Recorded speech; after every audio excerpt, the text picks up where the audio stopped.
تو واثق باللہ جو ہے یہ معتصم کا بیٹا تھا، اور معتصم جو تھا وہ آ،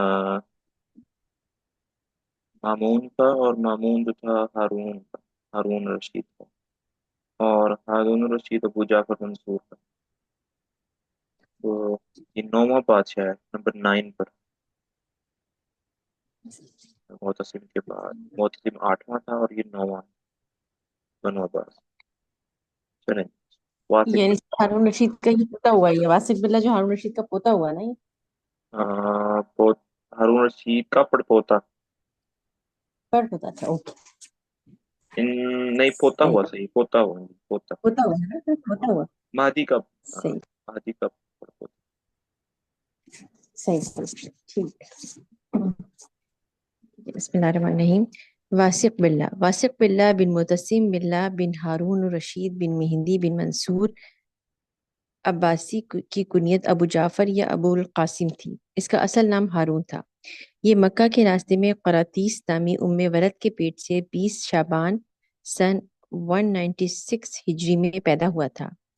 اس کو اس کے باپ معتصم باللہ نے اپنا ولی عہد بنایا تھا۔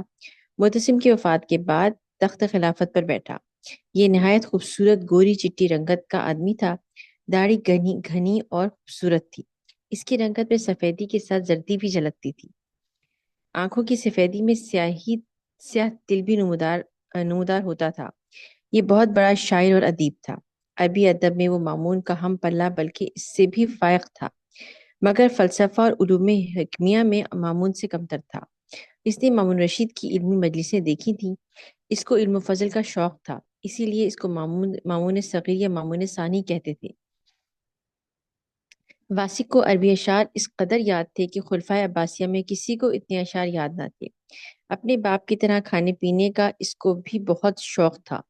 بہت پر خردو پر خردونوش خور تھا۔ کیا ہے پر خرد کیا ہے رکھا میرے ہے؟ پاس پرخوار لکھا ہے، پرخوار خوش خور تھا۔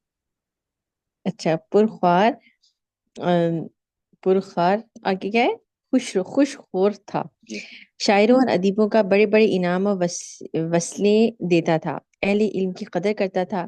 ان کے ساتھ تعظیم و تکریم کا برتاؤ ضروری سمجھتا تھا، مگر خلق قرآن کے مسئلے کا خبط اپنے باپ سے وراثت میں پایا تھا، اور اس معاملے میں یہاں تک غلو اختیار کیا تھا کہ اکثر بڑے بڑے علماء کو ثواب سمجھ کر اس نے اپنے ہاتھ سے قتل کیا۔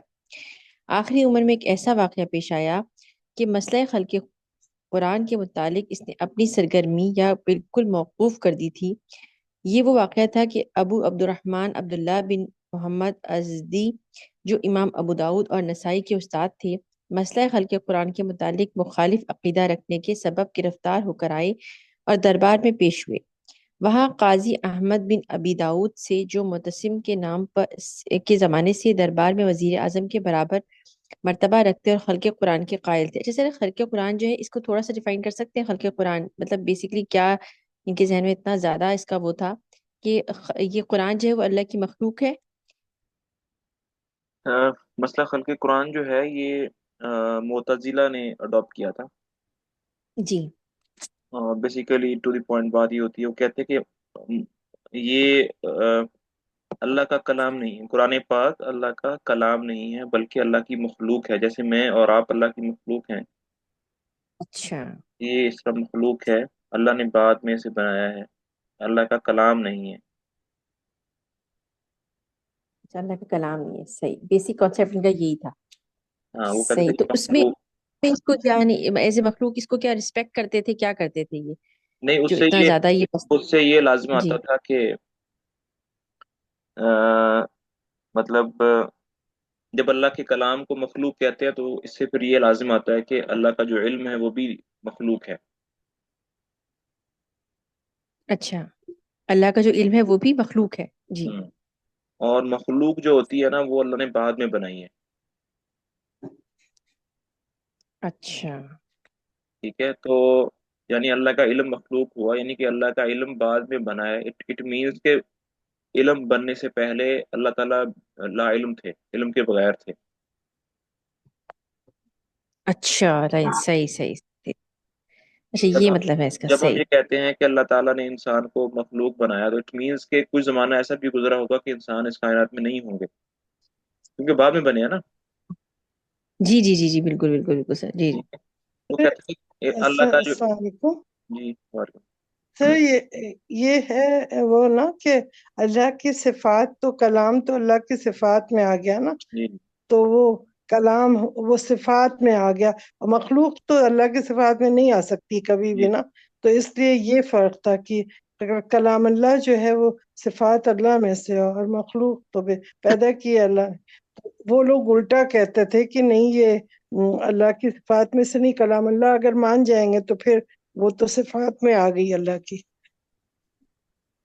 تو اس طرح کا ان کا تھا عقیدہ.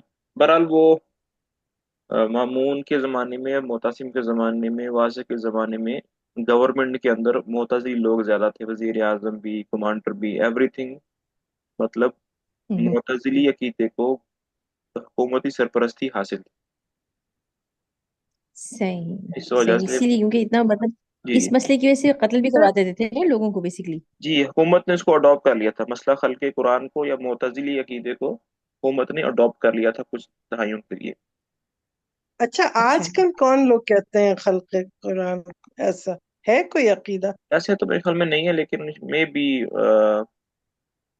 دیکھیں ہر جو کوئی مسلک ہوتا ہے نا وہ ماڈیفائی ہوتا جی رہتا ہے ٹائم کے آنے کے ساتھ ساتھ.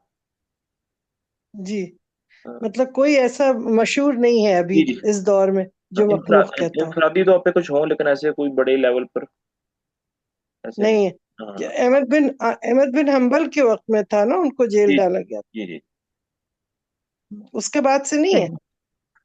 اس کے بعد تو وہ پھر ابھی جیسے بھی آ رہا ہے نا، ایک مناظرہ ہوا تھا واسق کی کورٹ کے اندر ہی، تو وہ بعد میں یکلخ گورنمنٹ نے ہی وہ مسئلہ اچھا. اڈاپٹ کرنے سے انکار کر دیا تھا. تو پھر زیادہ تر ہاں زیادہ تر مسلک اور مذہب تب آ، پنپتے ہیں یا پھیلتے ہیں جب کسی مذہب کو حکومت اڈاپٹ کر لیتی ہے. ہوں ہوں. یعنی پاکستان میں نہیں ہے ایسا کچھ جی نہیں، پاکستان میں ایسا جیسے اتنے علماء جی جی. نہیں ہے؟ اچھا، صحیح. چلو جی پڑھیں. الحمد آخری للہ. عمر میں ایک ایسا واقعہ پیش آیا. آخری عمر میں ایک ایسا واقعہ پیش آیا کہ مسئلہ خلق قرآن کے متعلق اس نے اپنی سرگرمی کم یا بالکل موقوف کر دی تھی. یہ وہ واقعہ تھا کہ ابو عبد الرحمن عبداللہ بن محمد ازدی، جو امام ابو داؤد اور نسائی کے استاد تھے، مسئلہ خلق قرآن کے متعلق مخالف عقیدہ رکھنے کے سبب گرفتار ہو کر آئے اور دربار میں پیش ہوئے. وہاں قاضی احمد بن ابی داؤد سے، جو متسم کے زمانے سے دربار میں وزیر اعظم کے برابر مرتبہ رکھتے اور خلق قرآن کے قائل تھے، ابو عبد الرحمن نے ان سے سوال کیا کہ تم پہلے مجھ کو یہ بتاؤ کہ حضور صلی اللہ علیہ وآلہ وسلم کو بھی اس کا علم تھا یا نہیں کہ قرآن خلق ہے. قاضی احمد نے کہا کہ ہاں، حضور صلی اللہ علیہ وآلہ وسلم کو اس کا علم تھا. ابو عبد الرحمن نے کہا کہ حضور صلی اللہ علیہ وآلہ وسلم نے لوگوں کو قرآن کے مخلوق ہونے کے عقیدے کی تعلیم دی یا نہیں. قاضی احمد نے کہا کہ ہاں، کہ حضور صلی اللہ علیہ وآلہ وسلم نے اس کے متعلق کوئی حکم نہیں فرمایا. ابو عبد الرحمن نے کہا کہ جس عقیدے کی حضور صلی اللہ علیہ وآلہ وسلم نے لوگوں کو تعلیم نہیں دی اور باوجود علم رکھنے کے لوگوں کو اس کے ماننے پر مجبور نہیں کیا، تو اس کے متعلق لوگوں کی خاموشی کو کیوں کافی نہیں سمجھتے اور ان کو کیوں اس کے ماننے اور اقرار کرنے پر مجبور کرتے ہو. یہ سنتے ہی واثق باللہ چونک پڑا اور دربار سے اٹھ کر اپنی محفل سرا میں چلا گیا اور چارپائی پر لیٹ کر بار بار یہ کہتا رہا کہ جس معاملے میں حضور صلی اللہ علیہ وآلہ وسلم نے خاموشی اختیار کی، ہم اس پر سختی کر رہے ہیں.